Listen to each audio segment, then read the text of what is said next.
இந்த விழா நடைபெறுவதற்கு உறுதியாக இருக்கிற அனைத்து பங்களிப்பாளர்களுக்கும் முதல் வணக்கத்தை அன்போடு தெரிவித்துக் கொள்கிறேன்.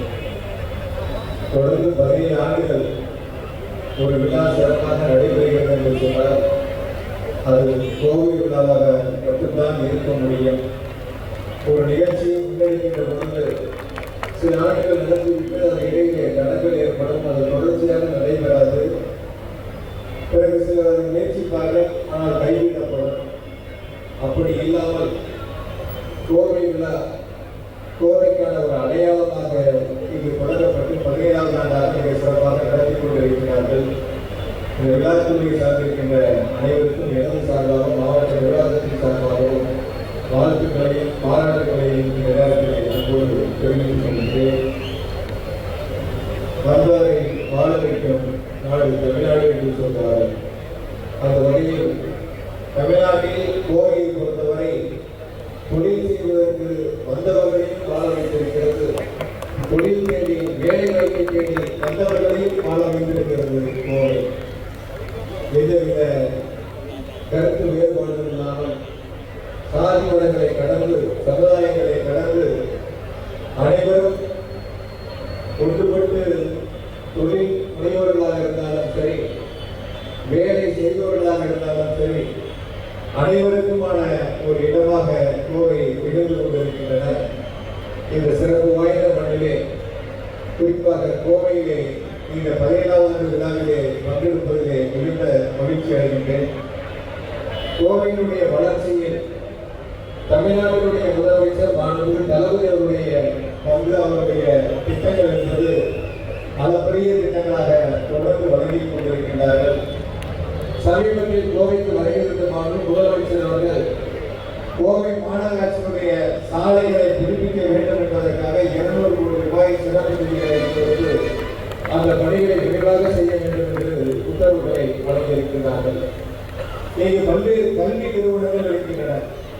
இந்த கல்வி நிறுவனங்களை பயிலக்கூடிய மாணவ மாணவிகளுக்கு வேலை வாய்ப்பை உருவாக்கிட வேண்டும் என்பதற்காக கைத்தறிப்பார் வளாகத்திலே புதிதாக அங்கே கட்டிடங்கள் கட்டுவதற்கான அறிவிப்புகளையும் வழங்கி அந்த பணிகளை விரைவாக தொடங்க இருக்கின்றார்கள். கோவையினுடைய மற்றும் ஒரு அடையாளமாக மிக பிரம்மாண்டமாக 7 மாடி கட்டிடமாக அமைய இருக்கின்றன பெரியார் நூலகம். அந்த நூலகத்திற்கு முதலமைச்சர் அவர்கள் அடிக்கல் நாட்டி அந்த பணியை தொடங்கி வைத்திருக்கிறார்கள். பொதுவாக போட்டித் தேர்வுக்கு தயாராகக்கூடியவர்களுக்கு ஒரு வாய்ப்பாகவும் அவர்கள் வாழ்க்கையில் வெற்றி பெறுவதற்குமாக அந்த நூலகம் மிக பிரம்மாண்டமாக கோவையுடைய அடையாளமாக அந்த நூலகத்தை முதலமைச்சர் அவர்கள் வடிவமைத்து பணிகளை தொடங்கி இருக்கின்றார்கள். இன்னும் ஏராளமான திட்டங்களை கோவைக்கு முதலமைச்சர் அவர்கள் வழங்கி இருக்கின்றார்கள்.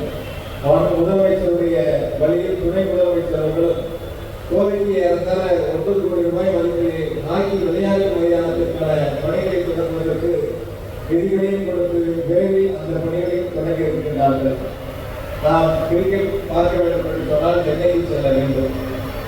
அதை அடுத்து கோவையில் மிக பிரம்மாண்டமான ஒரு கிரிக்கெட் மைதானம் அமைப்பதற்கான அறிவிப்புகளையும் வெளியிட்டு தேர்தல் நேரத்தில் கொடுக்கப்பட்ட அறிவிப்புகள் இல்லாமல் தேர்தல் முடிந்தவுடன் உடனடியாக அந்த பணிகளை தொடங்குவதற்கான உத்தரவுகளை கொடுத்து அந்த பணிகள் தொடங்கப்பட்டிருக்கின்றன. எனவே வளர்ச்சி என்பது மாவட்டத்தினுடைய வளர்ச்சியாக இல்லாமல் கோவையினுடைய வளர்ச்சி என்பது தமிழ்நாட்டினுடைய ஒட்டுமொத்த வளர்ச்சியாக இங்கு மிக பிரம்மாண்டமாக அமைந்திருக்கின்றன. எனவே கோவையினுடைய வளர்ச்சிக்கு மாண்புமிகு முதலமைச்சர் அவர்களும் துணை முதலமைச்சர் அவர்களும் என்றும் தேவையான திட்டங்களை தொடர்ந்து வழங்குவார்கள் என்ற உறுதியை நேரத்தை அன்போடு தெரிவித்துக் கொண்டு கோவை விழா என்பது பல்வேறு கல்வி நிறுவனங்கள் இருந்தாலும் கூட கல்வி கற்பிப்பது மட்டுமல்ல, மருத்துவத்தினுடைய தலைநகராக கோவை மிக சிறப்பாக திகழ்ந்து கொண்டிருக்கின்றன. அது மட்டுமல்லாமல் வெற்றிடங்கள் தயாரிக்கக்கூடிய தொழில் அமைப்பாகவும் இங்கு இன்னும் பல்வேறு தொழில்களை முன்னெடுக்கக்கூடிய மிக பிரமாண்டமான தொழில் வளர்ச்சி பெற்ற மாநகராக கோவை சிறந்து விளங்கிக் கொண்டிருக்கின்றன.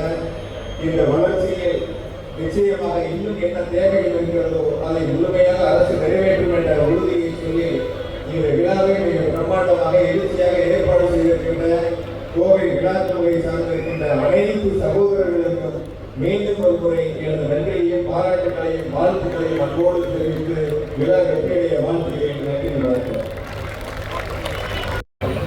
இந்த விழா நடைபெறுவதற்கு உறுதியாக இருந்திருக்கிற அனைத்து பங்களிப்பாளர்களுக்கும் முதல்வர் வணக்கத்தை அன்போடு தெரிவித்துக் கொள்கிறேன். தொடர்ந்து 17 ஆண்டுகள் ஒரு விழா சிறப்பாக நடைபெறுகிறது என்று சொன்னால் அது கோவில் விழாவாக மட்டும்தான் இருக்க முடியும். ஒரு நிகழ்ச்சியை முன்னெடுக்கின்ற பொழுது சில ஆண்டுகள் நடத்திவிட்டு அந்த இடையிலே தடங்கள் ஏற்படும், அது தொடர்ச்சியாக நடைபெறாது. பிறகு சிலர் முயற்சிப்பார்கள், ஆனால் கைவிடப்படும். அப்படி இல்லாமல் கோவை விழா கோவைக்கான ஒரு அடையாளமாக இங்கு தொடங்கப்பட்டு 17ஆவது ஆண்டாக மிக சிறப்பாக நடத்தி கொண்டிருக்கிறார்கள். இந்த விழாக்குழுவை சார்ந்திருக்கின்ற அனைவருக்கும் எனது சார்பாகவும் மாவட்ட நிர்வாகத்தின் சார்பாகவும் வாழ்த்துக்களையும் பாராட்டுகளையும் இந்த நேரத்தில் அன்போடு தெரிவித்துக் கொள்கிறேன். வந்தாரை வாழ வைக்கும் நாடு தமிழ்நாடு என்று சொல்வார்கள்.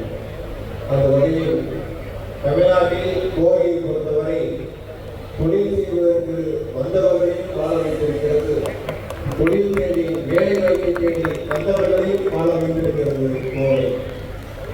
எந்தவித கருத்து வேறுபாடுகள் இல்லாமல் சாதி மதங்களை கடந்து சமுதாயங்களை கடந்து அனைவரும் ஒன்றுபட்டு தொழில் முனைவோர்களாக இருந்தாலும் சரி, வேலை செய்பவர்களாக இருந்தாலும் சரி, அனைவருக்குமான ஒரு இடமாக கோவை திகழ்ந்து கொண்டிருக்கின்றன. இந்த சிறப்பு வாய்ந்த மண்ணிலே, குறிப்பாக கோவையிலே இந்த 17ஆவது விழாவிலே பங்கெடுப்பதிலே மிகுந்த மகிழ்ச்சி அடைகின்றேன். கோவையினுடைய வளர்ச்சியில் தமிழ்நாட்டினுடைய முதலமைச்சர் மாண்புமிகு தளபதி அவருடைய பங்கு, அவருடைய திட்டங்கள் என்பது அளப்பரிய திட்டங்களாக தொடர்ந்து வழங்கிக் கொண்டிருக்கின்றார்கள். சமீபத்தில் கோவைக்கு வருகிறது முதலமைச்சர் அவர்கள் கோவை மாநகராட்சியினுடைய சாலைகளை புதுப்பிக்க வேண்டும் என்பதற்காக 200 கோடி ரூபாய் சிறப்பு நிதிகளை கொடுத்து அந்த பணிகளை விரைவாக செய்ய வேண்டும் என்று உத்தரவுகளை வழங்கியிருக்கிறார்கள். இங்கு பல்வேறு கல்வி நிறுவனங்கள் இருக்கின்றன. இந்த கல்வி நிறுவனங்களை பயிலக்கூடிய மாணவ மாணவிகளுக்கு வேலை வாய்ப்பை உருவாக்கிட வேண்டும் என்பதற்காக கைதிரிப்பார் வளாகத்திலே புதிதாக அங்கே கட்டிடங்கள் கட்டுவதற்கான அறிவிப்புகளையும் வழங்கி அந்த பணிகளை விரைவாக தொடங்க இருக்கின்றார்கள். கோவையினுடைய மற்றும் ஒரு அடையாளமாக மிக பிரம்மாண்டமாக 7 மாடி கட்டிடமாக அமைய இருக்கின்றன பெரியார் நூலகம். அந்த நூலகத்திற்கு முதலமைச்சர் அவர்கள் அடிக்கல் நாட்டி அந்த பணியை தொடங்கி வைத்திருக்கிறார்கள். பொதுவாக போட்டித் தேர்வுக்கு தயாராகக்கூடியவர்களுக்கு ஒரு வாய்ப்பாகவும் அவர்கள் வாழ்க்கையில் வெற்றி பெறுவதற்குமாக அந்த நூலகம் மிக பிரம்மாண்டமாக கோவையுடைய அடையாளமாக அந்த நூலகத்தை முதலமைச்சர் அவர்கள் வடிவமைத்து பணிகளை தொடங்கி இருக்கின்றார்கள். இன்னும் ஏராளமான திட்டங்களை கோவைக்கு முதலமைச்சர் அவர்கள் வழங்கி இருக்கின்றார்கள். முதலமைச்சருடைய வழியில் துணை முதலமைச்சர் அவர்களும் கோவைக்கு ஏறத்தாழ 9 கோடி ரூபாய் மதிப்பில் ஹாக்கி விளையாட்டு மைதானத்திற்கான பணிகளை தொடங்குவதற்கு விதிகளையும் கொடுத்து விரைவில் அந்த பணிகளையும் தொடங்கி இருக்கின்றார்கள். நாம் கிரிக்கெட் பார்க்க வேண்டும் என்று சொன்னால் சென்னைக்கு செல்ல வேண்டும்.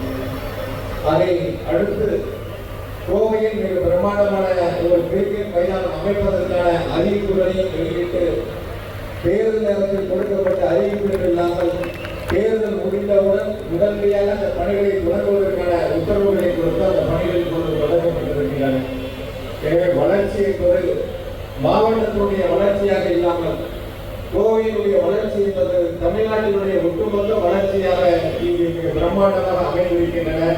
எனவே கோவையினுடைய வளர்ச்சிக்கு மாண்புமிகு முதலமைச்சர் அவர்களும் துணை முதலமைச்சர் அவர்களும் என்றும் தேவையான திட்டங்களை தொடர்ந்து வழங்குவார்கள் என்ற உறுதியை நேரத்தை அன்போடு தெரிவித்துக் கொண்டு, கோவை விழா என்பது பல்வேறு கல்வி நிறுவனங்கள் இருந்தாலும் கூட கல்வி கற்பிப்பது மட்டுமல்ல, மருத்துவத்தினுடைய தலைநகராக கோவை மிக சிறப்பாக திகழ்ந்து கொண்டிருக்கின்றன. அது மட்டுமல்லாமல் வெற்றிடங்கள் தயாரிக்கக்கூடிய தொழில் அமைப்பாகவும் இங்கே இன்னும் பல்வேறு தொழில்களை முன்னெடுக்கக்கூடிய மிக பிரமாண்டமான தொழில் வளர்ச்சி பெற்ற மாநகராக கோவை சிறந்து விளங்கிக் கொண்டிருக்கின்றன.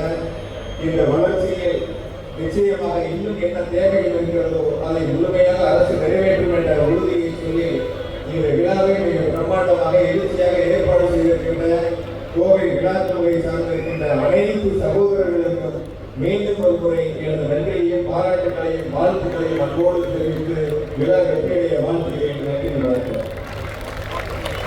இதுபோல சுவாரஸ்யமான பல பயனுள்ள தகவல்கள் மற்றும் உடனடியான செய்திகளுக்கு தமிழ் நியூஸுடன் இணைந்திருங்கள்.